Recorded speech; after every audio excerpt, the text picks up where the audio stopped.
Olá pessoal, sejam bem-vindos, sejam bem-vindas à disciplina de Física Moderna 1. Na aula de hoje, vou apresentar para vocês a quinta aula. Nela, vamos continuar discutindo as consequências dos princípios da teoria da relatividade sobre a nossa noção de espaço e de tempo, focando nessa aula na questão do espaço. Como vocês devem se lembrar, na aula passada, nós discutimos os efeitos desses princípios da teoria da relatividade na nossa noção de tempo. É uma questão de que o tempo decorre de maneira diferente dependendo do referencial. Não é mais absoluto como era na ideia da mecânica clássica. Então agora nós podemos nos perguntar: qual é o efeito desses princípios na questão do espaço? Será que a nossa noção do espaço é a mesma em qualquer referencial inercial? Então é isso que nós vamos estudar. E nós vamos utilizar um exemplo semelhante ao da aula anterior para discutir esta questão. Aqui, novamente, nós vamos supor que nós temos um relógio que funciona a partir da reflexão da luz entre dois espelhos planos e, consequentemente, nós vamos contar a nossa unidade de tempo deste relógio a partir do intervalo de tempo que a luz leva para viajar de um espelho até o outro e depois voltar novamente.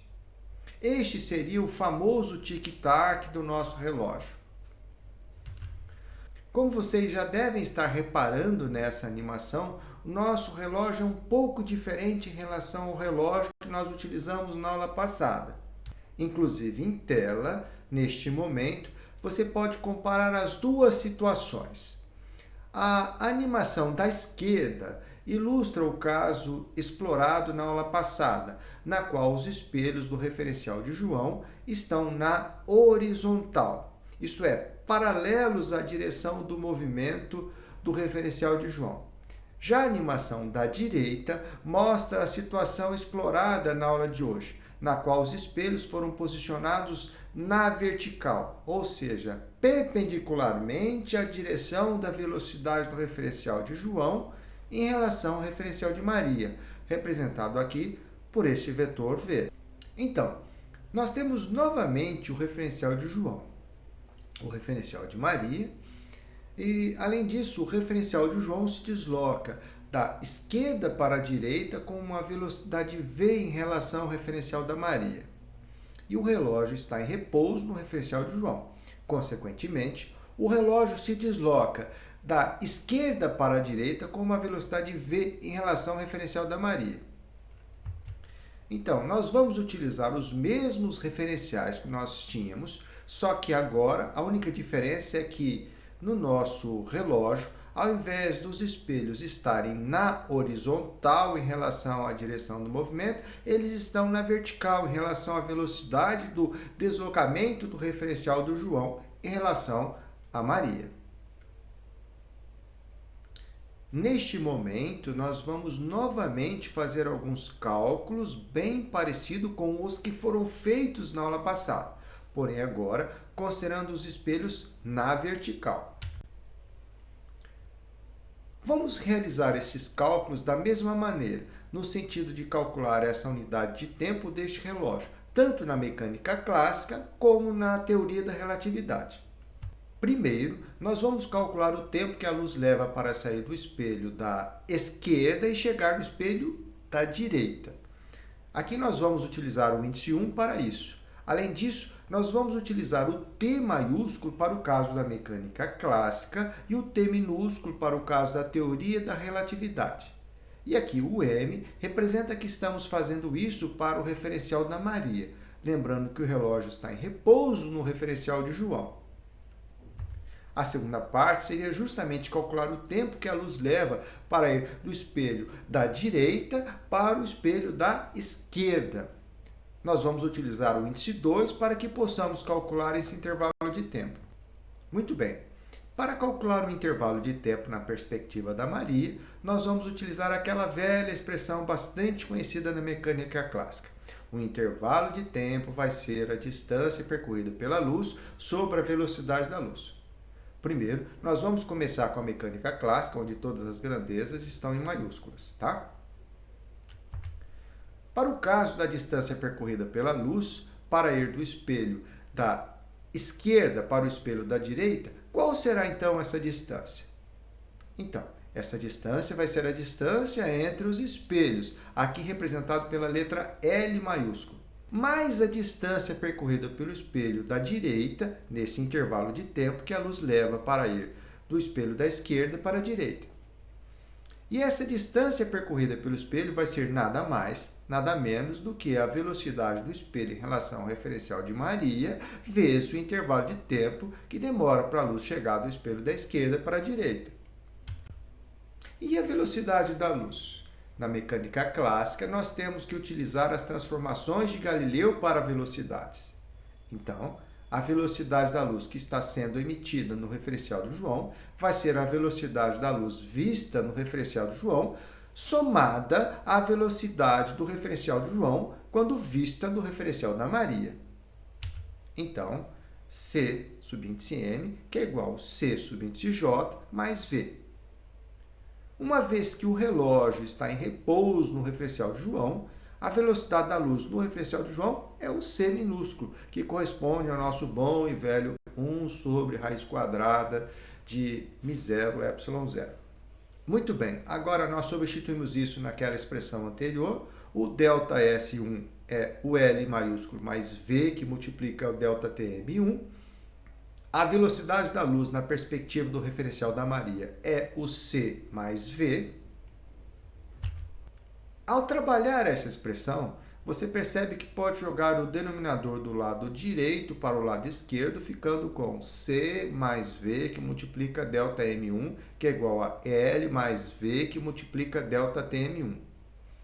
Imediatamente, você pode distribuir os termos subsequentes.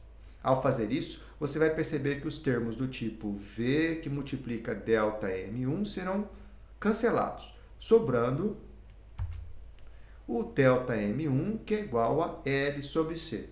Ou seja, a distância entre os dois espelhos dividido pela velocidade da luz no referencial de João, que é exatamente o resultado que nós esperávamos, porque no referencial de João, esse intervalo de tempo vai ser naturalmente o ΔTJ1, que é igual a L sobre C, por se tratar justamente do referencial onde esse relógio está em repouso. Vamos agora calcular o tempo que a luz vai levar para ir do espelho da direita para a esquerda, completando deste modo o nosso ciclo e ainda a nossa unidade de tempo. Vamos utilizar a mesma expressão, só que agora com o índice 2, não é mesmo? E a diferença aqui, qual será? É que agora, a luz vindo do espelho da direita, ela está viajando no sentido contrário à velocidade do referencial de João em relação ao referencial da Maria. Então, o espelho da esquerda está indo ao encontro da luz. Antes, quando a luz vinha da esquerda para a direita, o espelho da direita estava fugindo da luz. Agora, o espelho da esquerda está indo ao encontro com a luz. Então, a distância que a luz vai percorrer vai ser menor. Vai ser a distância entre os espelhos menos a distância percorrida pelo espelho da esquerda nesse intervalo de tempo que nós vamos estar calculando. Ou seja, vai ser o ΔS2, que é igual a L, menos o V vezes ΔTm2. E a velocidade também. Então, agora, a velocidade da luz vista do referencial da Maria vai ser menor, porque a luz está indo no sentido oposto à velocidade do referencial. Então, no referencial da Maria, ela vai ver a luz viajando segundo a mecânica clássica, com uma velocidade que ela tem no referencial do João, menos a velocidade relativa entre os dois referenciais, ou seja, C menos V. Substituindo novamente a equação, temos então ΔTm2, que é igual a ΔS2 sobre C na perspectiva de Maria, que isso corresponde a L menos V, que multiplica ΔTm2 sobre C menos V. Consequentemente, se você fizer a mesma manipulação, na qual você joga o denominador do lado direito para o lado esquerdo, novamente você perceberá que os termos V, que multiplica ΔTm2, irão se cancelar, sobrando então que ΔTm2 é igual a L sobre C, de novo, como nós esperávamos. No referencial de João, onde o relógio está em repouso, o tempo que a luz vai levar para ir do espelho da direita para a esquerda é a distância entre os espelhos sobre a velocidade da luz, L sobre C. Agora nós podemos calcular o tempo total, quer dizer, a unidade de tempo deste relógio, este evento cíclico de ir e voltar. Para isso, basta somar o ΔTm1 com o ΔTm2, que dá o 2L sobre C, que é o mesmo intervalo de tempo visto no referencial do João. Agora nós vamos fazer o mesmo cálculo, mas considerando os postulados de Einstein da teoria da relatividade. O que esses princípios nos dizem? Eles nos dizem que a Maria vai ver a velocidade da luz exatamente igual a c, como em qualquer referencial inercial, ou seja, não muda nada. Então, nós vamos refazer o nosso cálculo, só que dessa vez colocando a velocidade da luz como sendo c, e não mais c mais v, como no caso da mecânica clássica. Então, o intervalo de tempo aqui representado por t minúsculo para a luz ir da esquerda para a direita, visto do referencial da Maria, vai ser a mesma distância utilizada no caso anterior. Notem, porém, que agora eu mudei a representação da letra L. A representação não é mais o L maiúsculo, e sim o L minúsculo acompanhado do seu subíndice M para denotar que o problema está sendo visto do referencial da Maria. Então, agora você pode manipular esta equação jogando o denominador dessa expressão do lado direito para o lado esquerdo. Você chegará ao fato de que o intervalo de tempo para a luz ir do espelho da esquerda para o espelho da direita, visto do referencial da Maria, segundo a teoria da relatividade, vai ser a distância entre os espelhos L, M sobre C menos V. E nós podemos fazer exatamente o mesmo cálculo agora para a luz ir da direita para a esquerda, o chamado ΔTm2. Neste caso, nós teremos o mesmo ΔS2, dividido pela velocidade da luz, visto no referencial de Maria. A distância percorrida pela luz é o Lm menos V vezes ΔTm2. A velocidade da luz, visto no referencial da Maria, segundo a teoria da relatividade, é sempre c. Ao manipular esta equação, aqui novamente você joga o denominador do lado direito para o lado esquerdo da equação. Na sequência, você passa o termo menos V vezes ΔTm2 para o lado esquerdo da equação, evidenciando o termo ΔTm2. E por último, você passa o termo que vai surgir entre parênteses, no caso C mais V, para o lado direito da equação, dividindo, ficando com ΔTm2, que é igual a Lm sobre C mais V.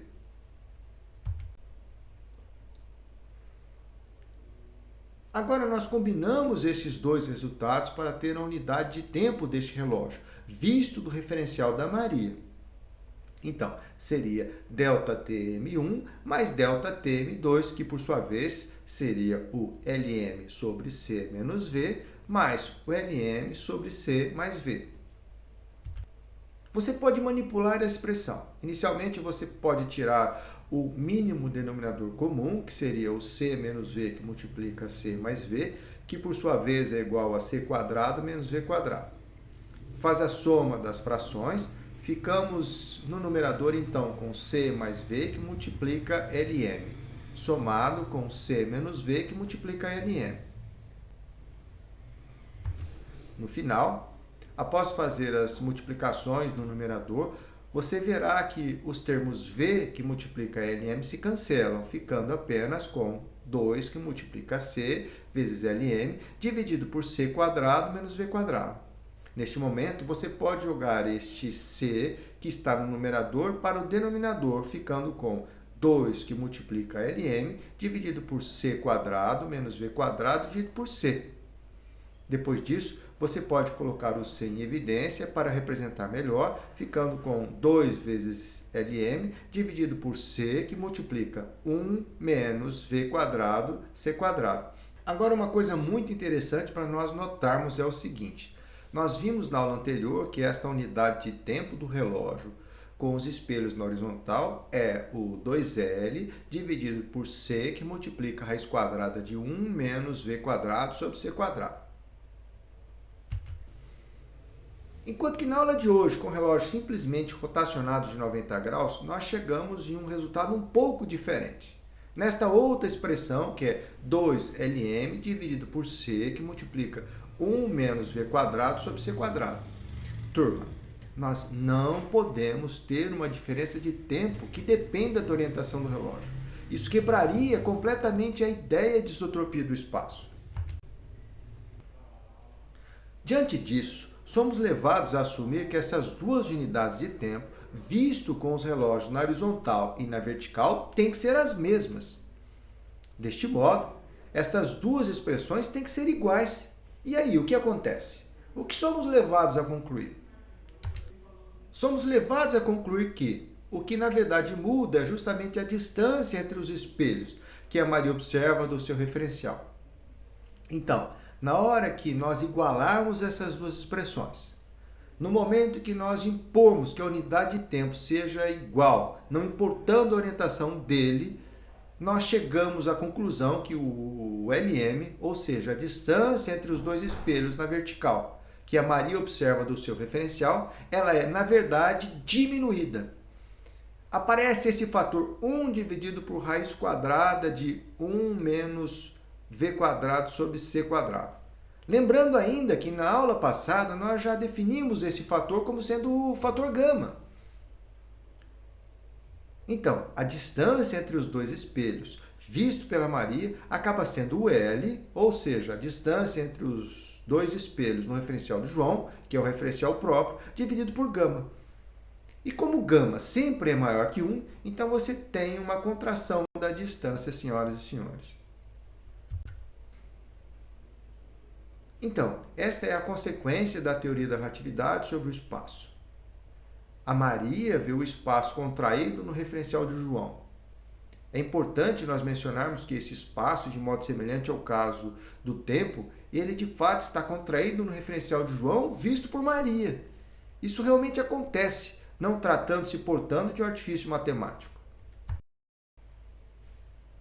E se nós voltarmos brevemente para a ideia da simultaneidade, nós perceberemos que a Maria notará o pulsar dos dois relógios de maneira diferente a João. Enquanto João percebe os dois relógios perfeitamente sincronizados, a Maria perceberá que o relógio que está na vertical está desincronizado. Isso nos faz lembrar, então, a definição sobre a simultaneidade na relatividade, que ela depende do referencial, e é definida dessa forma. Se um evento 1 ocorre em P1 no instante T1, sendo marcada pela emissão de um sinal luminoso que parte de P1 neste instante, o mesmo vale para P2 em T2, que no caso é o evento 2. Dizemos que esses dois eventos são simultâneos, ou seja, T1 igual a T2, quando o ponto de encontro dos dois sinais luminosos é o ponto médio do segmento P1 e P2. Então esse foi o vídeo da nossa aula de hoje, espero que tenha ficado bem claro para vocês e que tenham aproveitado. Até a próxima, pessoal!